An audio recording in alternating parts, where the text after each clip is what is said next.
Once bustling city streets, sitting deserted. A conversation between generations forced to stay apart. Grocery shopping dressed in a makeshift hazmat. A healthcare worker clearly exhausted on the front lines. These are some of the images that capture a pivotal time in history, as museums and cultural institutions around the globe work to document the coronavirus pandemic. It's really important that for future generations, they're able to look back and see what had to happen in order for us all to be safe.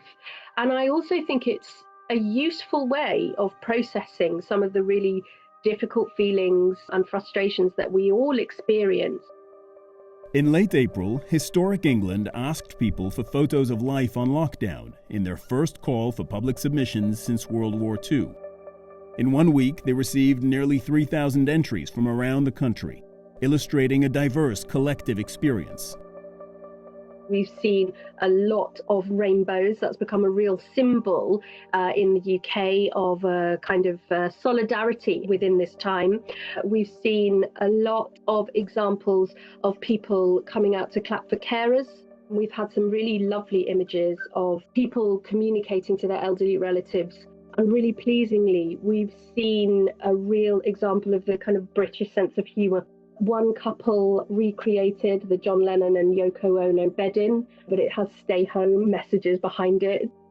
So it's really good to see that even in the face of this adversity, people are still keeping their sense of humour.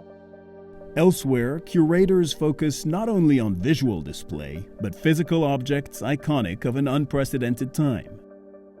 Certainly a recurring object is face masks. They have become the most powerful visual symbol of the crisis. Also, they've become a political statement as well. Whether you decide to wear one or not can signal how you feel about the government's efforts to reopen. And another category that is growing is objects that are made by businesses who have pivoted their production in order to serve need during the crisis. The New York Historical Society launched their coronavirus collection in March, starting with a single bottle of hand sanitizer. Their focus is physical artifacts of the pandemic, evidence defining a painful time that may become instructive in the future.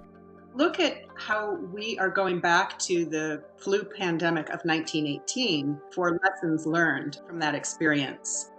We look at the public health measures that were taken and the government interventions that were taken or not taken for guidance on what might be the right thing to do now. Signage offering gloves to those who can't afford it. A playground cordoned off to keep children from gathering. Computer screens used to socialize in the age of social distancing. These are the items and images that will tell the story of our unprecedented time, shaping how the world remembers the coronavirus pandemic. Cyril Vanier, CNN.